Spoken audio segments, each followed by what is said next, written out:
যে বা যারা ফার্মের মুরগি দেখলে একবারে নাক সিটকে তুলেন, যে গন্ধ আসে, খেতে ভালো লাগে না, এভাবে রান্না করবেন, দেখবেন একটু গন্ধ আসবে আর খেতে কিন্তু খুবই ভালো লাগবে। আশা করি আপনাদের কাছে রেসিপিটি ভালো লাগবে। তো চলুন ভিডিওটি শুরু করা যাক।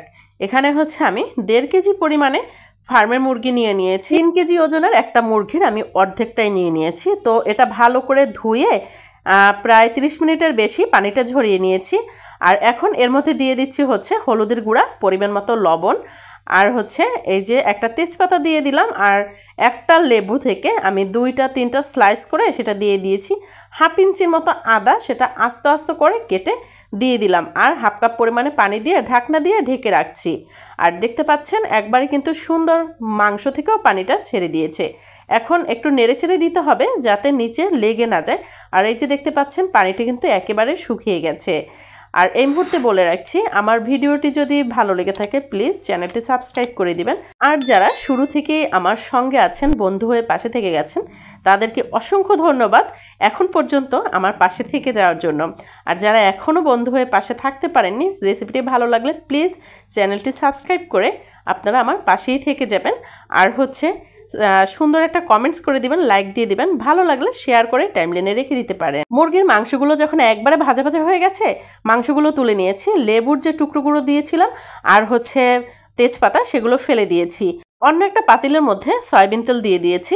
আর হচ্ছে আলু, সেটা ভালো করে ধুয়ে হলুদ আর লবণ মাখিয়ে প্রায় কিছুটা সময় রেখে দিয়ে এখন হচ্ছে এদিকে দেখতে পাচ্ছেন একবারে সুন্দর করে লালচে করে ভেজে নিচ্ছি।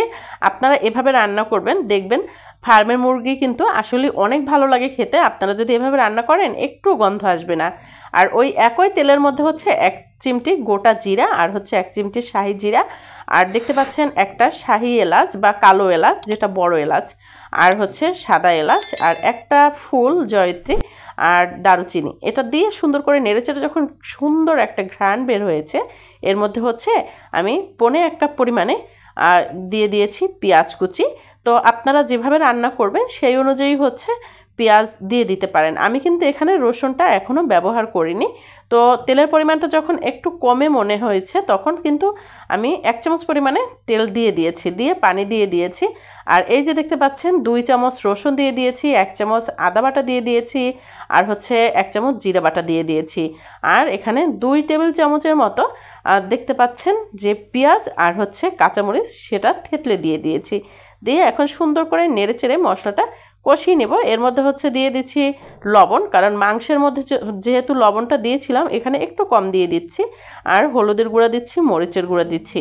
এখন মশলাগুলো খুব সুন্দরভাবে কষিয়ে নিতে হবে। সবসময় একটা জিনিস খেয়াল রাখবেন, মনে রাখবেন যে মাংস যতটা কষানো হবে, মাংসের স্বাদ কিন্তু দ্বিগুণ হয়ে যাবে। আর এখানে দিয়ে দিচ্ছি হচ্ছে মাংসের মশলা। আমি সবসময় রাঁধুনি মাংসের মশলাটাই ব্যবহার করি, আমার কাছে ভালো লাগে। তো এখানে হচ্ছে রাঁধুনি মাংসের মশলা আমি 1 চামচ পরিমাণে দিয়ে দিলাম।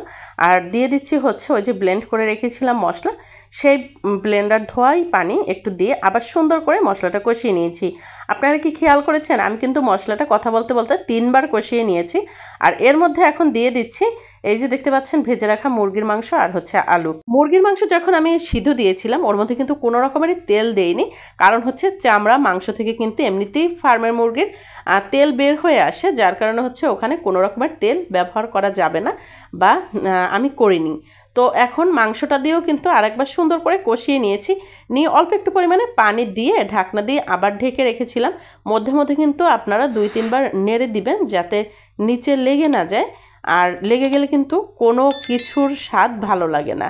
আর এই যে দেখতে পাচ্ছেন কথা বলতে বলতে কিন্তু আমি আবার কষিয়ে নিয়েছি। তো খেয়াল করেছেন মাংসটা কতবার কষিয়েছি? মাংস যত কষাবেন ততটাই খেতে ভালো লাগবে। তো এখানে পরিমাণ মতো এখন পানি দিয়ে ঢাকনাটা দিয়ে ঢেকে রাখছি। আমার রেসিপিটি যদি প্লিজ আপনাদের কাছে ভালো লেগে থাকে, আমার চ্যানেলটি দয়া করে সাবস্ক্রাইব করে দিবেন।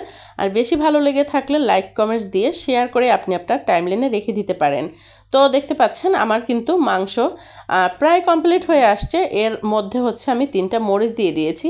এটা নাগা মরিচ বা বোম্বাই মরিচও না, আর কাঁচা মরিচও না, এটার একটু অন্য ধারার, মানে ঘ্রাণ অনেক সুন্দর, ঝালও প্রখর, বাট এটা বোম্বাই মরিচ না। তো এই যে আমি একটু মাখা মাখা রসা রসা রেখে তুলে নিচ্ছি। কেমন লেগেছে অবশ্যই সুন্দর একটা কমেন্টস করে জানাবেন। বেশি ভালো লেগে থাকলে প্লিজ চ্যানেলটি সাবস্ক্রাইব করে দেবেন। আল্লাহ হাফেজ।